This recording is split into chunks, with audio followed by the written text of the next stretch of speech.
Would you believe a dog could see hope where doctors saw none? Could feel life where science claimed it was slipping away? And could hold on when even humans had let go? This is not just a story about a man and his dog. It is about a bond so deep, so silent, that it defied every expectation. And if you stay with me, you might never look at your own dog the same way again. It began in a quiet little town in Oregon, where Thomas Miller, 52-year-old carpenter known for his kindness and easy laugh, was living a simple life filled with small joys. Thomas had always been healthy, strong, the kind of man who fixed his neighbors' fences and carved wooden toys for local children. But 6 months ago, everything changed when he collapsed in his workshop, his tools clattering to the floor as his vision blurred and his body gave out.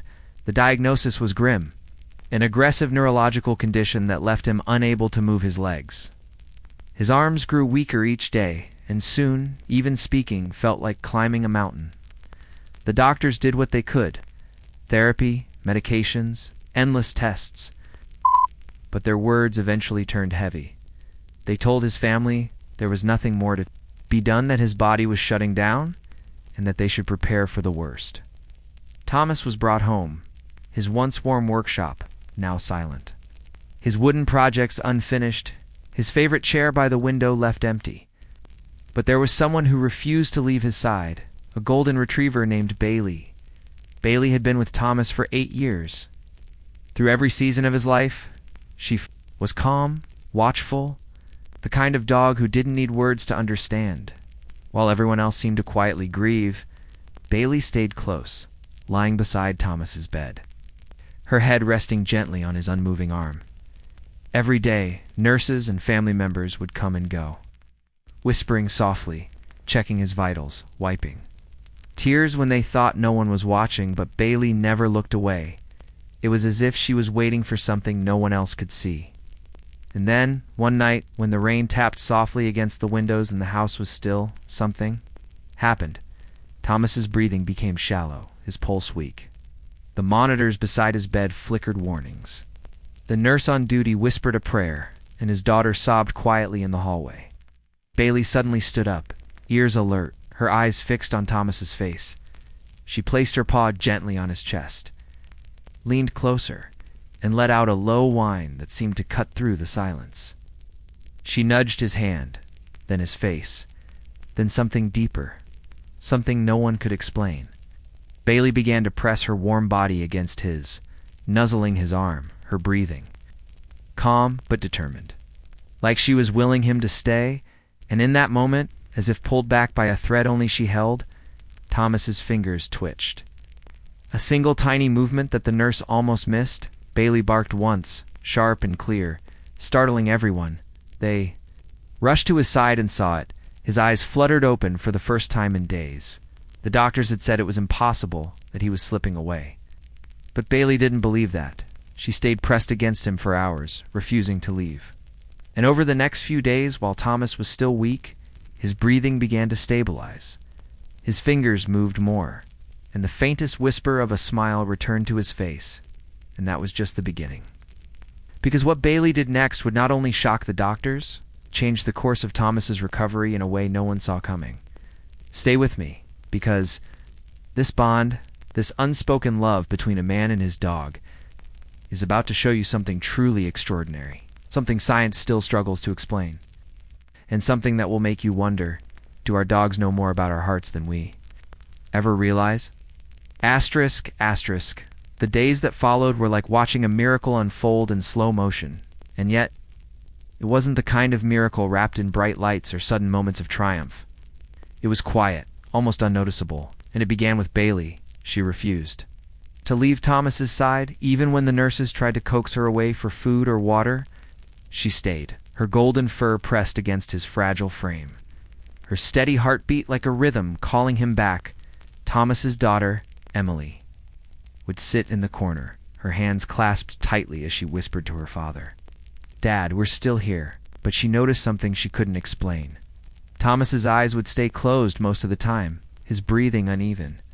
But when Bailey would lean close and press her warm nose to his cheek, his eyelids would flicker, almost like he was trying to respond. The doctors, baffled by his subtle Improvements ordered more tests. They told the family it was likely just a reflex, a temporary spike before the inevitable decline. But Bailey didn't see it that way. She seemed to know something the machines couldn't measure one morning. When the light was soft and pale through the curtains, Thomas made another small movement, a faint tightening of his fingers. And this time, Bailey reacted instantly. She gently picked up his hand with her mouth and laid it on her head, as if encouraging him, "Touch me, remember me."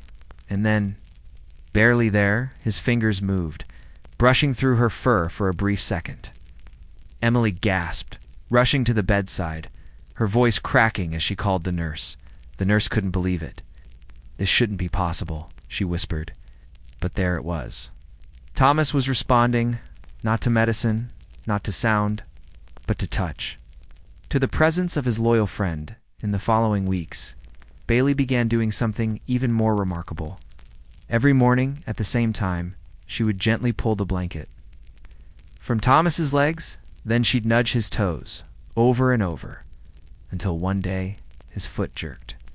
Weak and trembling, but alive, Emily burst into tears, holding her father's hand as Bailey continued this routine day after day, like she was, reminding him, "These legs are still yours, don't forget." Soon Thomas could move his fingers more freely. His lips formed faint, breathy sounds, and when Bailey barked softly one afternoon, Thomas's lips curved into the smallest smile. The room went silent. The doctors came, running their tests.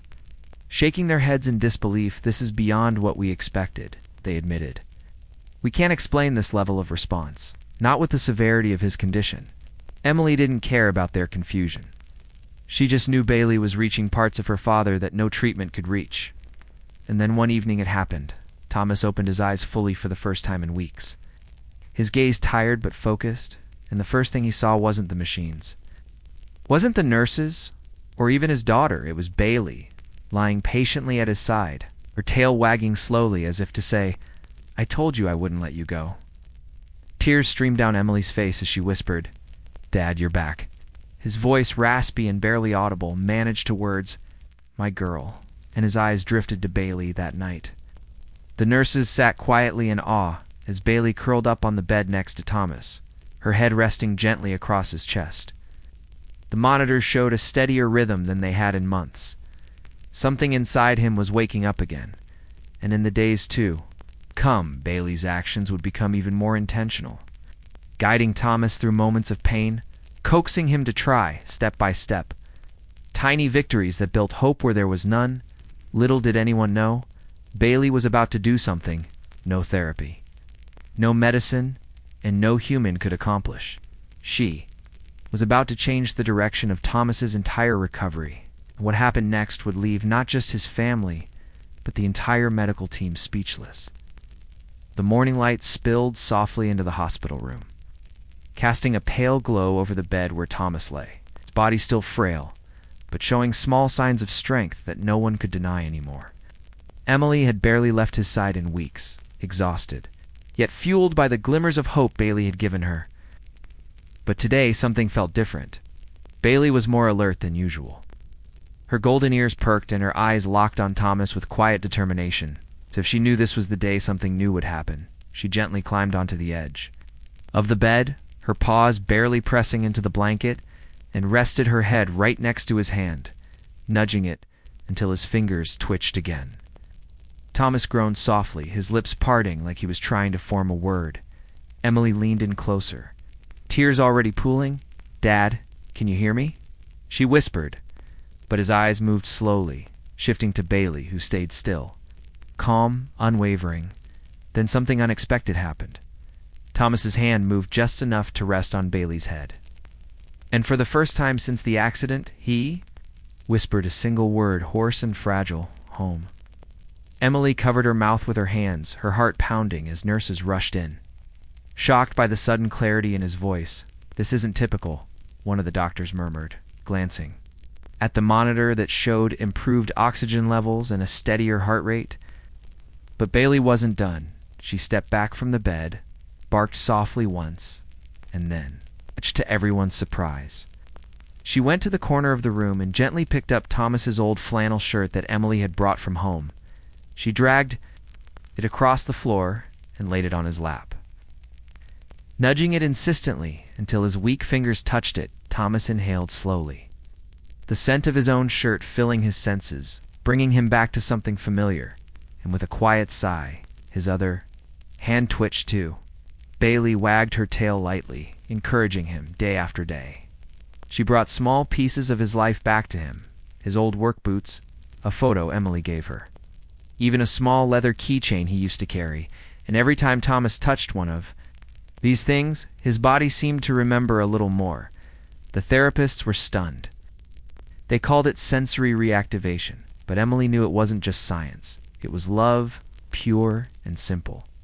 Bailey was leading Thomas out of the darkness in ways medicine never could, and then came the breakthrough no one expected.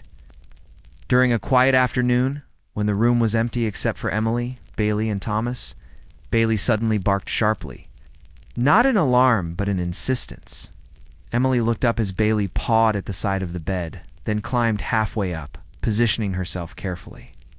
She placed her front paws gently on Thomas's lap and nudged him forward with her body weight, almost like she was urging him to sit up. Emily gasped. "Bailey, what are you doing?" But then she saw it. Thomas was trying, his arms weak but pushing, his torso lifting just slightly off the mattress.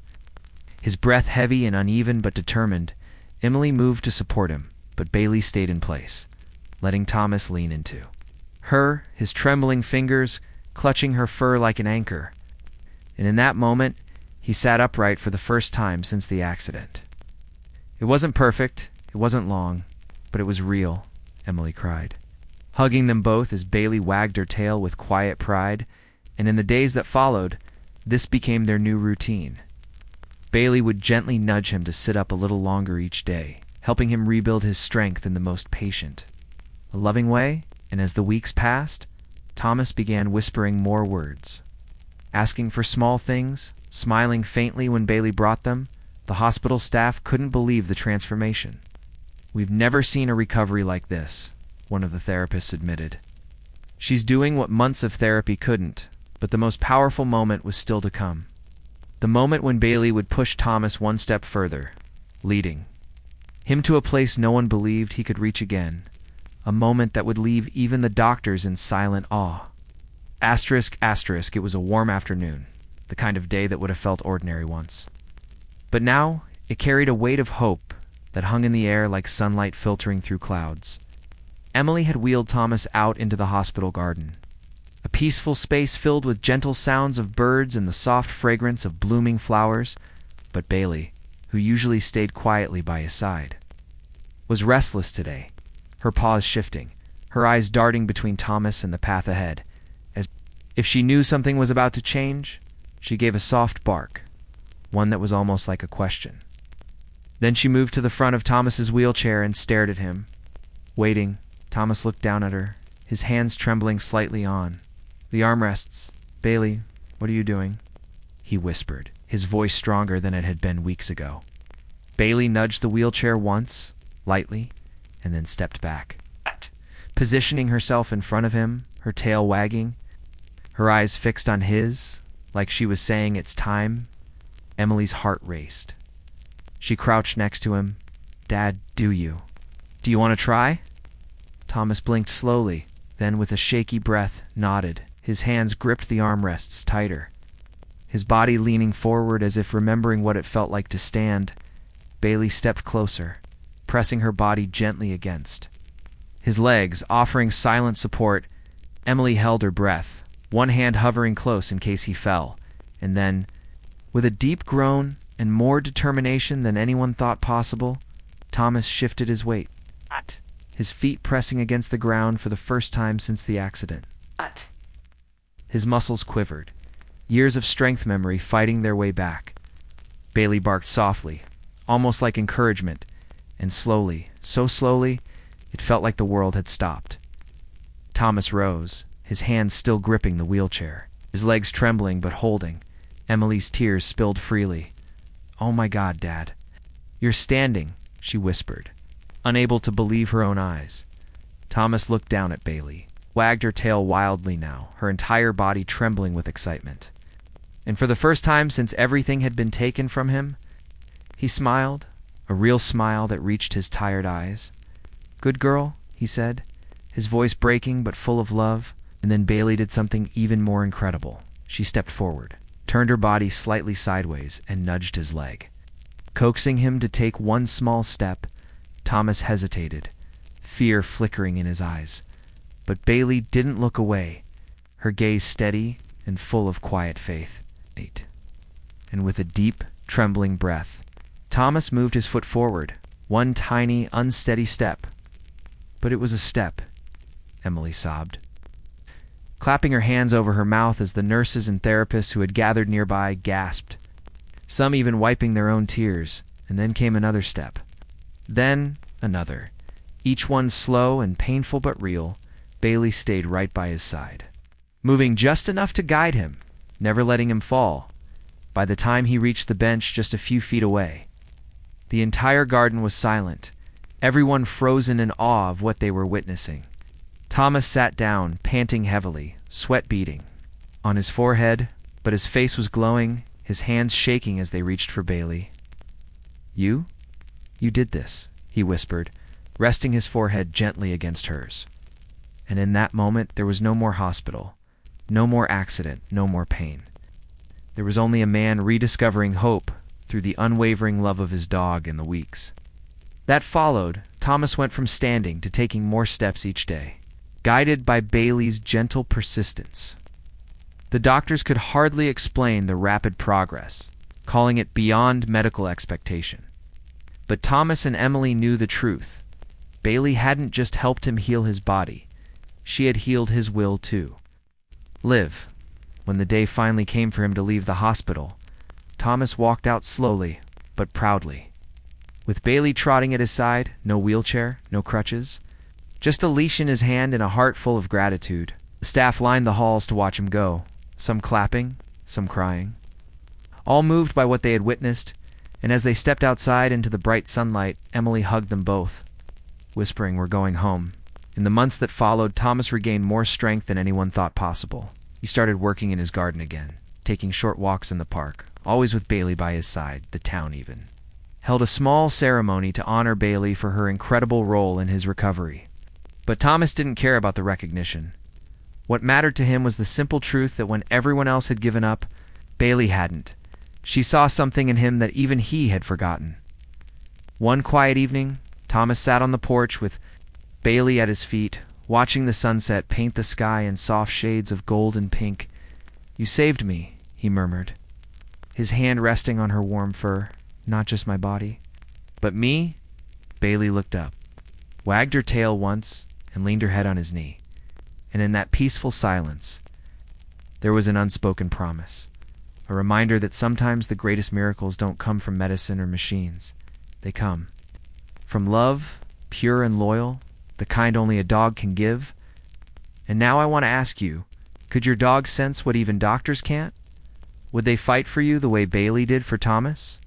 Tell us in the comments below, and don't forget to share this story, because somewhere, someone might need a reminder that hope sometimes comes on for pause. Asterisk.